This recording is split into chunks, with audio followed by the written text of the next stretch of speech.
What's good, fam-a-lam? Today we are going to be doing mathematics. I'm never doing that again, by the way. Today we are going to be doing some question, which we are going to find dy by dx. Alright, so this is a part of Calculus 1, so we're going to get straight to the solution.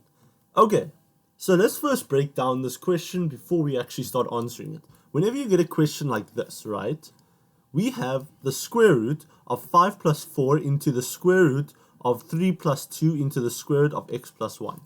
Now, I think this is a very easy question because, but obviously it's just a little bit tricky because it's not really something that we would do all the time. It's just that one little trick question they might ask in the examination. But if you get this in the examination, you are going to be the luckiest man alive or woman alive, because guess what? Hey, such an easy question. Now let's answer the question. So let's say you are given this expression over here, and we need to find dy by dx. Now the first thing that you need to take into consideration is that we have dy by dx. Now we know that it must be with respect to x, right? Because we have a variable x in this expression right here. So therefore, what we need to do in order to first before we find dy by dx, you know that we have to have an equation. Meaning we need to start like this. We are going to let y equal to the square root of 5 plus, so it's basically this entire thing over here. 5 plus 4 into the square root of 3 plus 2 into the square root of x plus 1. And there we go. You just have to write down the square roots like that. Hey, you can see now we have an equation over here. Now the first thing we need to do is we want to first make this a little simpler. And later in this video, I'm going to be showing you why we are going to do this. So the first thing you want to actually do is you want to write this expression here in terms of one variable, right? Or not and let one variable be the subject of this certain expression. So we are going to let u equal to exactly what I was saying over there. It's 2 multiplied by root of x plus 1. That's exactly what we have over there, right? So this is the one trick we're going to be using. And then we want to find the derivative of this, because remember the whole point is to find the derivative of this entire thing over here, or find dy by dx, which is basically we are trying to find the derivative of this. If we try and actually take the derivative on both sides, just a quick note over here, then it's going to be a little tricky, you see, because then you're going to have to break everything up and it's going to take long and you might even get lost a little bit in the process. So that's why we're breaking them up like this, so that we make it easier for ourselves. So we let u equal to this thing, positive 2 into root x plus 1. And then before we take the derivative, we need to actually write the square root as a power, right? So we're going to say 2 multiplied by x plus 1. X plus 1 is raised to the power of a half, right? Because it's the second root. Okay. And now what we can do is now we can actually derive or take the derivative. So this is going to be du by dx, because we have it with respect to x and u is our subject of the formula. Alright, so the first thing we need to do is the following, right? Whenever we want to find a derivative where we have a constant multiplied by a bracket with two different terms and an exponent here like this, I know it's a lot to take in, we're going to do the following, right? Let's say that 2 is our constant, a is a constant, multiplied by our bracket, and then we have, let's keep it the same, x plus 1, right? Or you know what I'm going to do? I'm actually going to call this f of x, right? Because this is also a function on its own. So it's a multiplied by f of x raised to the power of m, where m is an exponent. Okay.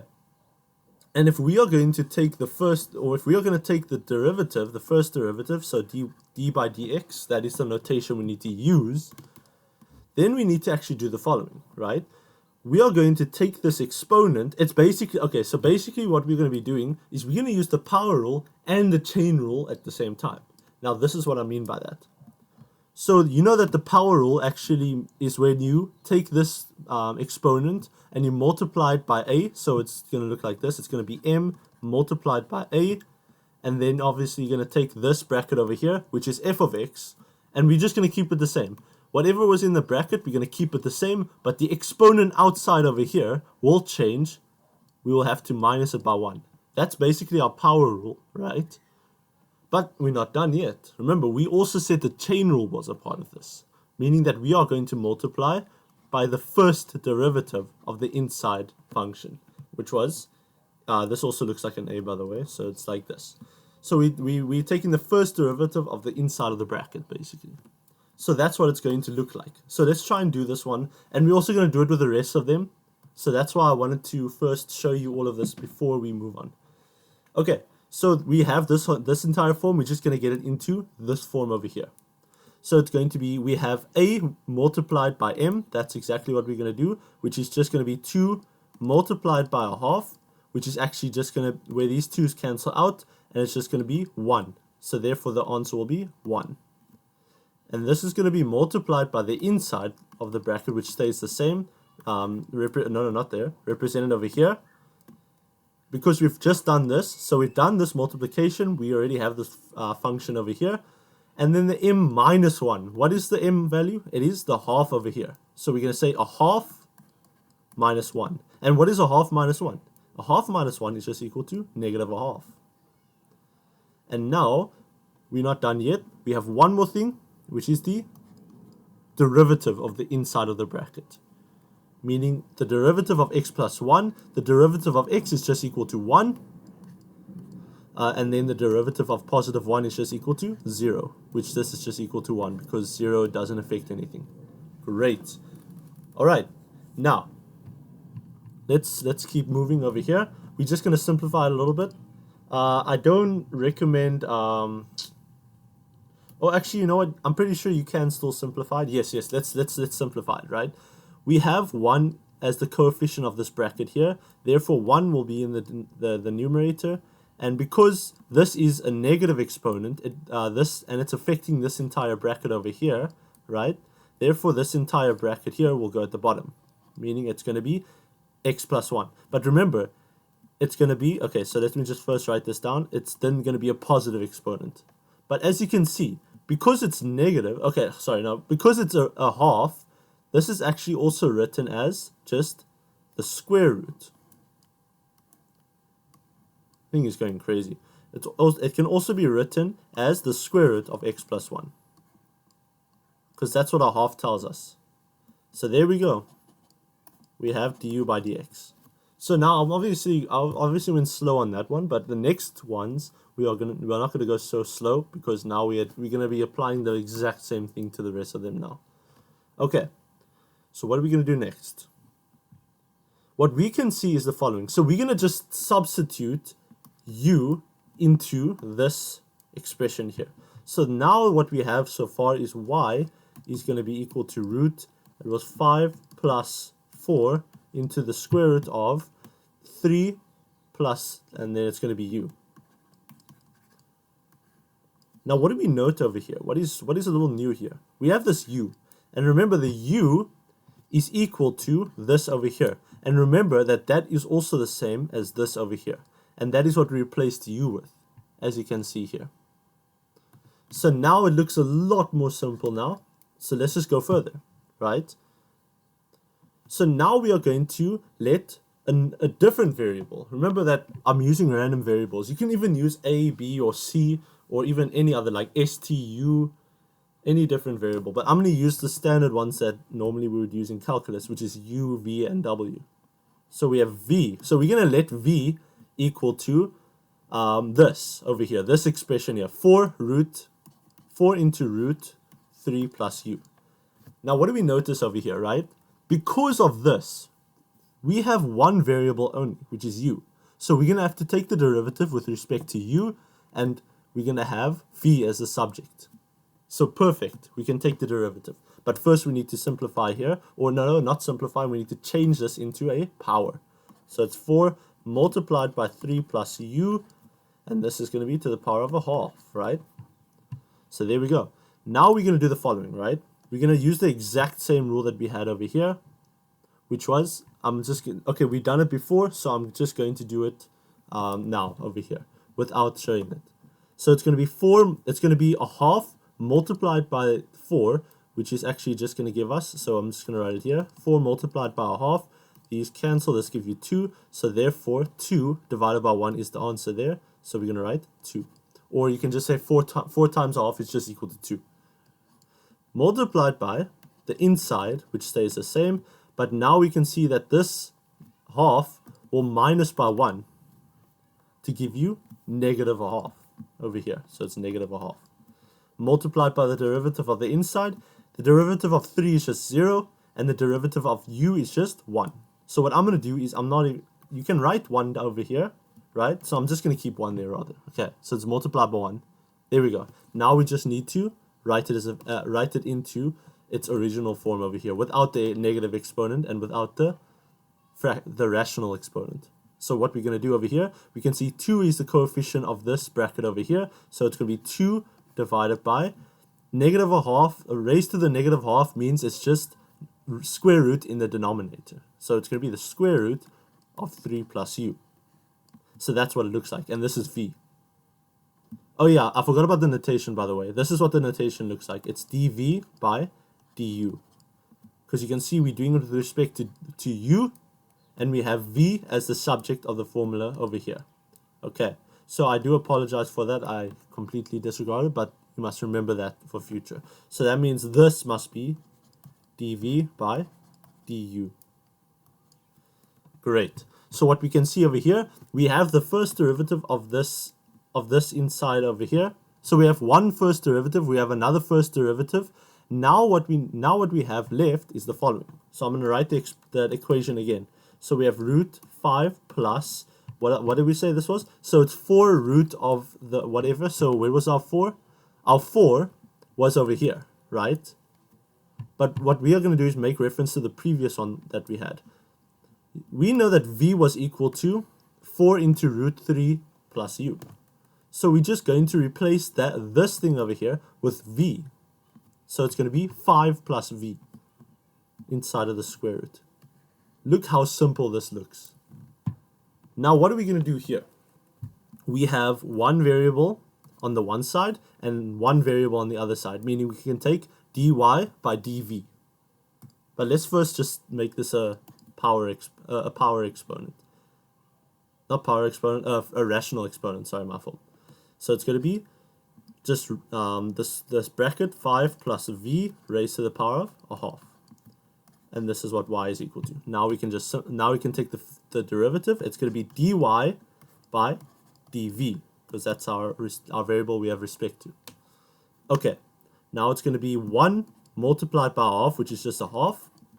And then bracket, it's going to be the inside function as itself, so it's going to be 5 plus v raised to the power of negative a half. We should be used to this by now. That's 1 minus a half, or sorry, a half minus 1, which is equal to negative half. And then multiplied by the derivative of the inside. Derivative of 5 is 0. Derivative of v is just 1. Okay. Alright, perfect. Now that we have that, we can just write it more simply, write it in a simple way over here, or we need to put it back in its original form here. So this is a half multiplied by, we can write this as 1 over, and this is negative a half, so which means we can write it as the denominator as square root. So it's going to be square root 5 plus v, right? And we're just going to multiply the fractions together, and this will give us 1 divided by 2 multiplied by root 5 plus v. Perfect. Now you can see we have dy by dv. Now what are we going to do? This is the part where maybe students will get a little bit like lost. Maybe they forgot how to do this. Now what I want to show you is the following, and I know your lecture has definitely gone over this before. We're going to take all of, okay, so what we're going to do, remember we wanted to find dy by dx. So that's what we're going to look at immediately, right? So dy divided by dx, or by dx, is equal to, now we're going to multiply every single first derivative that we have done.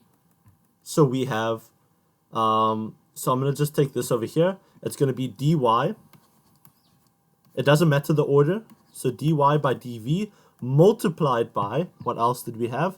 dv by du.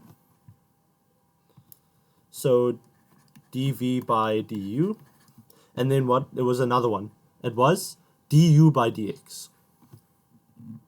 Okay, du by dx. Okay, so the reason why I'm showing you this, and the reason why we do multiply, and if you look, it's because if you look at it closely, what do you notice? We have dv over here, and this dv over here. Don't you note that these can cancel with each other? Same with this over here. du and du is over here, right? So these can also cancel. And what does this give you? We are left with dy multiplied by all the ones in the numerator. So that's just going to be dy in the numerator divided by, this is just 1, this is 1. Dx is all multiplying by all of it. It's just dx. Can you note how this is equal to that? And that is exactly why we do this method over here. This just means if we substitute all of the values into what we had, so basically the first derivative of everything over here that we have solved, that just means that will give us our answer of dy by dx. So that's what we're going to do. So I'm going to get rid of the red over here so it's a little clear. So we're just going to substitute our values in, okay, or our expressions. So what is dy by dv? dy by dv is equal to 1 divided by 2 root 5 plus v. And this is multiplied by dv by du.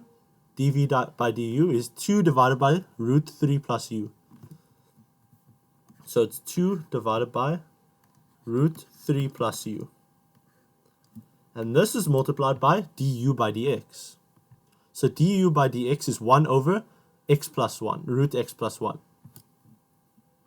So 1 over root x plus 1. So now this is our dy by dx. Okay, so we're keeping that equation going. We just substituted every single thing over here, basically. Okay, now we are almost done here. Don't worry. We can see we have an equation in terms of dy by dx. That's great. We just need to do a few more steps here, which is basically just, it's our basics now. We just need to multiply all the fractions together. 1 multiplied by 2 multiplied by 1, which is just equal to 2, right? And then we have in the denominator, we have 2 multiplied by 1 multiplied by 1, so that's just going to be 2. Multiplied by the square root of all of this stuff, so which means what we're going to do is it would actually look something like this, right? Now what you can actually do is you can actually just multiply all of these together and you can leave it like that. But I think maybe the lecturer wouldn't be so happy. So what we are going to do is the following. What do we know about our not exponent laws, our surd laws, right? So I'm going to write it right here. So our surd law would go as follows. If we have root 2 multiplied by root 5, right? This will just give us 2 multiplied by 5, which is equal to root 10. So that is what root 2 times root 5 gives us, right? But obviously, if we have a different root, like 4th root of 2, or let's say 3, multiplied by the 3rd root of 4, that will just stay the same, right? So what I'm trying to say over here is that if we use this rule, this surd rule over here, we can actually do the following. Then we can take this as root of basically what we have of right over here. It's going to be 5 plus v, which is a binomial over there, multiplied by 3 plus u, multiplied by x plus 1 over here. Okay. Great. Okay, so I think this is not where we can stop yet, by the way. And the reason why we're not stopping here is because we need to do one more thing. Can you see that we have it with respect to dx, right? And we only have one x variable, but we have u and we have v. Now this is not allowed because those are just random variables. So what we're going to do is we are going to substitute all of them in. So that's why I'm saying it's fine, we can leave it like this, right? But we need to just substitute our v and u values because our v and u values were in terms of x. But I don't think our u was, but our v wasn't. So I'm going to show you what you must do. So dy by dx, this is a very nice question, you see. Oh yeah, also we can note that this cancels as well. These twos cancel, therefore it's going to be 1 divided by, and then we're just going to have the square root on the top. So it's 1 divided by the square root of, and then we're going to have So it's 5 plus v. What is v equal to? V is equal to 4 multiplied by root 3 plus u. So it's it's going to be 5 plus 4 root 3 plus u. Okay, so there we go, we have that one. Multiplied by 3 plus, what is u equal to? U is equal to 2 root x plus 1. So it is 2 root x plus 1. And then we have x plus 1, because remember, we still have it in terms of x, so that's great. We don't have to change that. Yeah, it's a long fraction and root as well, but it's fine. We're almost there. Remember, now we have u, so we have to just quickly deal with u over there. Okay, so this is going to be 1 divided by, and then we're going to substitute in for u. We know that u is equal to 2 root x plus 1. So it's going to be root, also our bracket over there, 5 plus 4 into root 3 plus, and then we're going to have 2 root x plus 1, because we're substituting our u in. Like this. Okay, and then there we go. We can close this bracket over here. Then this is going to be 3 plus 2 root x plus 1. And then we have x plus 1. Perfect, and then we can close this root over here. And what do you notice over here? dy by dx. What do we have any other variables? We have x over here, x here, and x here. That is perfect. That's exactly what we needed. And now you can see we don't have any other variables, and therefore dy by dx is equal to this following expression right over here.